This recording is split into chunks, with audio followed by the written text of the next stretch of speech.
Yung affidavit daw ng mga Marines, isasubmit niya sa Ombudsman.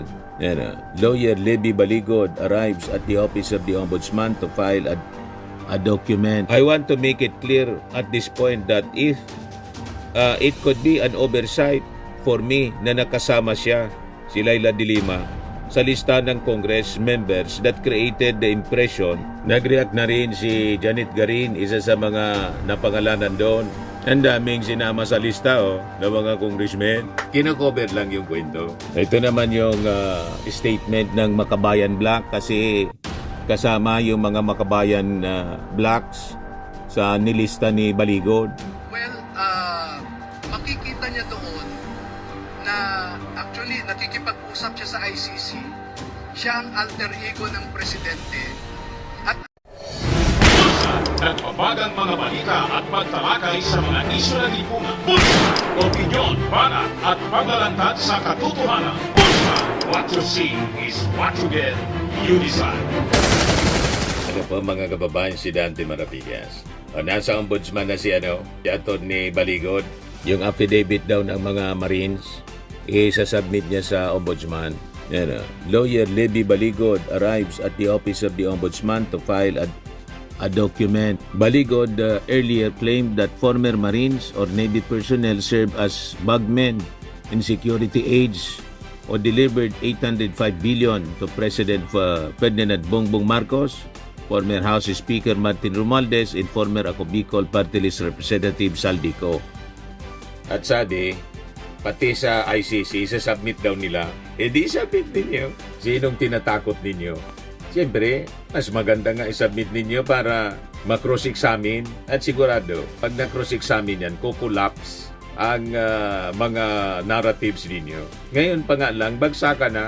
Yan, patunay Binawi ni Atty. Baligod, TV5 News. I want to make it clear at this point that if it could be an oversight for me na nakasama siya, si Leila de Lima, sa lista ng Congress members that created the impression na nabigyan din siya ng mali-malitang kickback.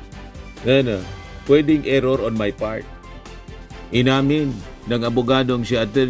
Levy Baligod na error o nagkamali lang siya nang isama niya sa listahan ng mga mamabatas na nakatanggap umano ng mali-malitang pera si mamamayang Liberal Party List Representative Leila de Lima. Taliwas yan sa laman ng affidavit ng mga nagpakilala umanong dating Marines at tauhan umano ni dating Ako Bicol Party List Representative Saldico. Pero ang binanggit kasi nila noon, nakakasama siya sa mga meeting patungkol sa ICC. Kaya nilagay ko na lamang siya sa mga miyembro ng Congress. Pwede pong error yon on my part. Payag ni Baligod sa programang ni Ted Filon and DJ Chacha. May kasabihan po tayo sa batas, falsos in uno, falsos in omnibus. False in one, false in everything. Bagsak agad mga kababaya, inamin niya, nagkamali siya sa pagsama kay Leila de Lima. Kung nagkamali siya sa pagsama kay Leila de Lima, malamang lahat mali man talaga lang kasi gawa-gawa man lang ito mga kababayan ni Atty. Baligod kasi nasa likod niya, alam na ninyo kung sino. Gustong siraan natin politika, mga kababayan, yung ICC case ni Digong. At pati, gustong ipahid, idama yung ating Pangulong Bongbong Marcos dito na nagbayad. Nag-react na rin si Janet Garin, isa sa mga napangalanan doon. Ang daming sinama sa lista ng mga congressmen. Yes, sabi ni Janet Garin, fake news again, clearly fabricated and baseless. Who delivered? Where and when? Yan ang tanong niya. Obviously, hindi nila masabat because it's fake information. And patalang, diversion sa tuod nga mga issues subong. No wonder the press con was not attended and carried by reputable outlets. Ang nandun lang, net 25 po. Tapos yung mga DDS vloggers, tulad ni Jason Sa. Ngayon, pinick up na lang ng mainstream media kasi kinuna ng reaksyon. Pero hindi pumunta doon sa press con mismo ni Atty. Baligod. Ngayon, siyempre, pinakalat na nila, pinatulan na ng mainstream media. Pero hindi nangangulugan. Naniniwala yung mainstream media sa kanila. Kino-cover lang yung kwento. Ito naman yung statement ng Makabayan Black kasi kasama yung mga Makabayan Blacks sa nilista ni Baligod. Sabi dito, 3 former members belonging to the leftist Makabayan Bloc on Tuesday called the allegations of persons claiming to be ex-Marines as diversionary, saying they are intended to draw people's attention away from former President Duterte's ICC hearings and Vice President Sara Duterte's impending impeachment proceeding. In a joint statement, former party list Representative Franz Castro of AC Teachers, Arlene Brosas of Gabriela Women's Party List, and Raul Manuel of Kabataan also denied they benefited from alleged kickbacks from anomalous flood control projects. They said the ex-soldiers' allegations are a desperate attempt to divert attention from the serious criminal charges facing Rodrigo Duterte at the ICC and the upcoming impeachment proceedings laban kay Sara. Mariin naming pinabubulaanan ang mga paratang na to. Malinaw ang track record ng Makabayan na hindi nagpapayaman sa pwesto. These are fabricated charges designed to intimidate us and to undermine the people's quest for truth and accountability. Di ba, mga kababayan? Sabi pa sa kanilang payag, this is a classic Duterte playbook. When cornered by evidence of their crimes in corruption, they manufacture lies and attack their accusers. It is telling that the statements specifically targets Makabayan representatives who has been active participants in the Quadcom hearings, in-house investigations that expose the Duterte's corruption and abuses. Ito ay malinaw na pagiganti at pagtatangkang patayin ang credibility ng mga kumilos upang ilantad ang katotohanan. The accusations are nothing but chismis and guilt by association, devoid of any concrete details or evidence. They added that an unsigned statement has no legal value and exposes the desperation of those behind this black propaganda. Why release this now? Precisely when Duterte faces ICC proceedings and Sara Duterte faces impeachment, sabi po ni Castro Brosas in Manuel. The Filipino people will not be fooled by these diversionary tactics, anya. The Dutertes cannot escape accountability for their crimes by manufacturing lies against those who dare to speak truth to power.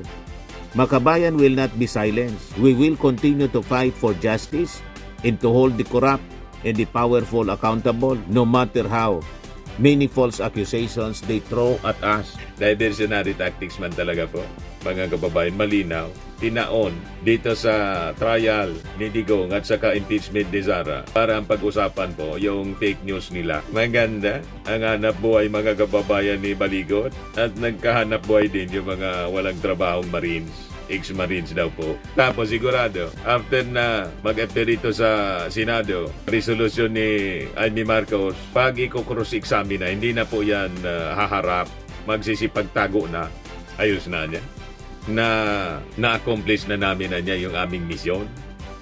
Tulad ni Gutesa, hindi na nagpakita. Ay, mga kababayan talaga. Ito naman yung pahayag, mga kababayan, ni Chairman Joel Chua, na isa din sa mga isinabit. House leaders on Wednesday ridiculed the accusations aired by persons claiming to be ex-Marines, saying they are part of political and are intended to muddle Vice President Sara Duterte's impending impeachment hearing. The timing niya is suspect. The allegations are intended to discredit the members of Quadcom and the Justice Committee, which will hear the impeachment of VP Sara, sabi po ni Manila Representative Joel Chua. Pag-uusapan po namin yan, he said, when asked if they would consider filing charges against their accusers. Chua chairs of the House Committee on Good Government and Public Accountability in last Congress, the multi-panel Quadcom, and his committee conducted extensive inquiries into BP Duterte's alleged misuse of 612.5 million pesos in confidential funds. Sabi naman po ni Deputy Speaker Paulo Ortega of La Union, said critics should refrain from peddling unfounded narratives, dismissing the alleged allegations as baseless.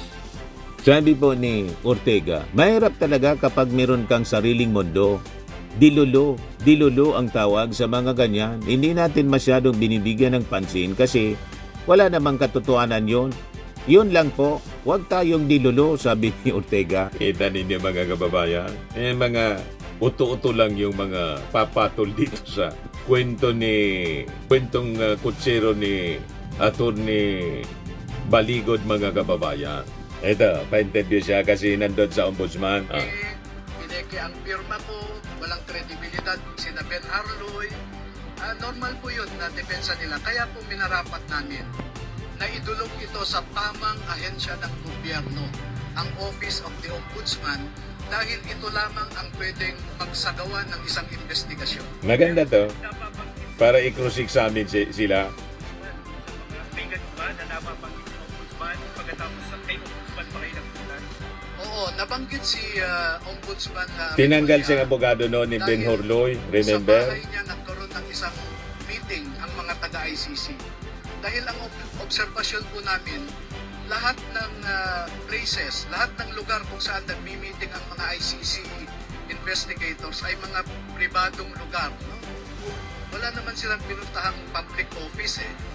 Kaya sabi ko nga, wala tayong choice eh. Hindi ko naman pwedeng dalhin sa DOJ. Diba? Hindi ko rin pwedeng dalhin sa Senado, sa Kongreso o sa... Bakit hindi? Nagpatawag na si Jaime. Kailangan pumunta ka doon para ma-cross-examine. Well, makikita niya doon na actually nakikipag-usap siya sa ICC. Siya ang alter ego ng presidente at ang official statement ng Malacanang is that the government of the Republic of the Philippines will never cooperate with the ICC. And yet you have a high-ranking official of the government, no less than the Secretary of the Department of Justice, cooperating with the ICC.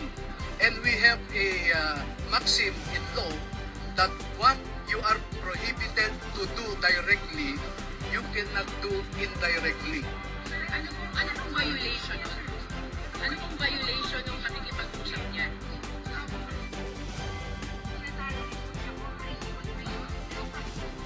You know, if you look at Republic Act 3019, if you cause undue damage to a person, you...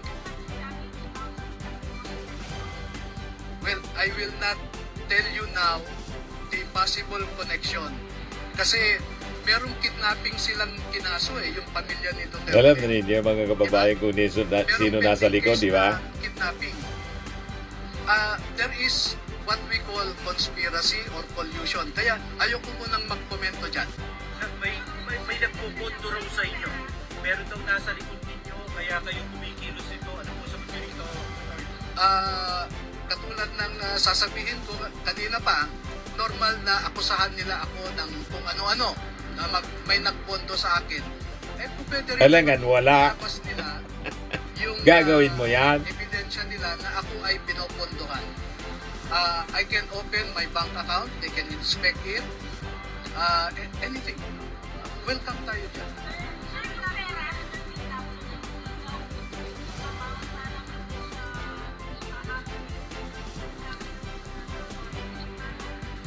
Ang sinasabi kasi ni Senator Lacson, ang assumption niya, ang mga pera na ito ay galing sa flood control projects lamang. Marami pong ibang pinanggagalingan. Department of Agriculture, Department of Environment, no, yung mga reforestation program, no? Yung mga irrigation projects, kasi ang pinupunto lang niya yung flood control eh. Pero meron tayong irrigation projects na maraming cost dyan. Okay, at makikita nyo naman, at kahapon lang naglabas ng statement si Congressman Erice na di umano yung 2 billion na confidential fund ng customs ay kinuha daw ng ating presidente. No? So maraming pwedeng panggalingan. Halimbawa, yung alegasyon na yung Bucor chief ay nagdala ng pera kay Saldico. No? Eh hindi naman yun galing sa flood control. And even assuming na flood control lang, ang total niyan mga 1.3 trillion eh, ang flood control fund, 1.3 trillion. Kung makita nyo yung sa PDAM scam, 60 to 70% ang kinukuha ng mga mambabatas.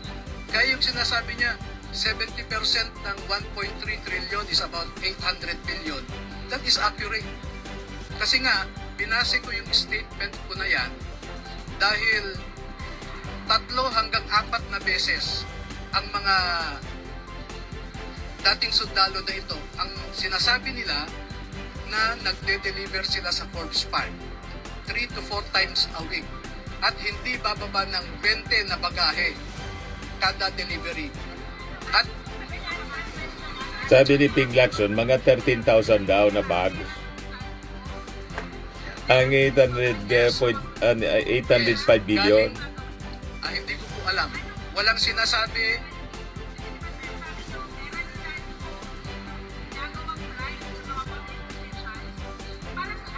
Wala po kaming sinasabing bribery ha. Ang sinasabi ng affidavit nila ay nagbibigay ng pera si Saldico sa mga government official na ito. Kaya pag makikita po ninyo yung referral po sa ombudsman, there is a possible violation of RA 3019 at saka 6713. At ang klaro na sinabi ko, maaaring makita rin ng ombudsman kung mag-imbestiga later na pwedeng may violation sa malversation at saka bribery. Yun po ang lalabas sa investigasyon.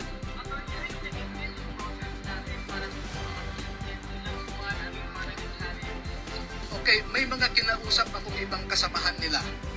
Nasa ngayon ay yung iba ayaw nilang lumabas, no?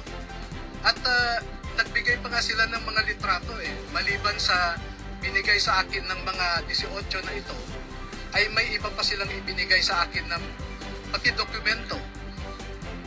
Yun ang vetting process na ginawa ko. At nag-umpisang makausap ko sila October pa lamang, no? So November, December, January lamang po sila nag-decide na gusto nilang ilabas ang kanilang nalalaman dahil po sa isang insidente na dinamdam nilang lahat. Meron silang isang kasamahan na namatay ang kanyang apo sa ospital, 2 years old. Dahil walang maibigay na gamot yung hospital sa apo niya. At namuni-muni niya na ang dahilan na walang pondo ang ating mga ospital ay dahil nga ninanakaw ang pondo. Sir, sabi May emotional touch pa. na magkakaroon kayo ng mga paglalatag ng mga ebidensya bukod dun sa pictures tsaka sa statement ng mga marino. Ano po yung bagong ebidensya na inilatag niyo sa referral po ngayong umaga? Okay, itong nasa affidavit kasi nila, ang tinatawag namin dyan ay allegation of ultimate facts, no? Ultimate facts. Pagdating po ng investigasyon ay doon lalabas yung mga specifics, yung mga details, yung mga detalye. Okay po, thank you so much. Matesting mga kababayan kung tatayo ang mga aligasyon na to once na na-examine yung mga dokumento. Max framing and lifting cream, pinapahid po sa mga pulses in affected area. Mainam po sa paninigas ng mga kaso-kasuan. Ito naman po, Automax Radiant Serum. Sa mukha naman yung application, anti-aging po siya. You will look 10 years younger than your age. Sa mga cancer patients naman po, baka lang gusto ninyo itong itry. Naing siya red mixed fruit drink. Hindi mo po siya gamot, food supplement siya. Kaya lang, gawa siya mga kababayan sa goji berry. Yung goji berry may anti-cancer properties. O ngayon, yung mga inquiries ninyo, dumiritso na lang kayo sa aming messenger sa Facebook para masagot namin agad. Ayos pa? Ayos na ayos niya, Mr. Maravilla. Sa mga naghanap po ng malinis and spacious fitness gym, pumunta lang po kayo sa aming Colossal Fitness Gym. May Grab car rental din po kami. But anyway, ito po pala yung aming bagong product na binibenta online. I am worldwide amazing pure organic barley powdered drink mix from Australia. Negosyo to ng aking anak na architect entrepreneur Riz Maravillas. Ayan po. Kontakin na lang po ninyo siya, Riz Maravillas on Facebook. Ang mga health benefits niya, boost immunity, improves digestion, enhance energy levels, packed with antioxidants, prevent cancer. Ito naman po yung bago naming product na binibenta online. Eye Glow Serum, whitening po siya. Tingnan ninyo yung epekto sa aking anak na architect before and now. Yung mga inquiries po ninyo, dumiretso na lang kayo sa kanyang Facebook account, Riz Maravillas.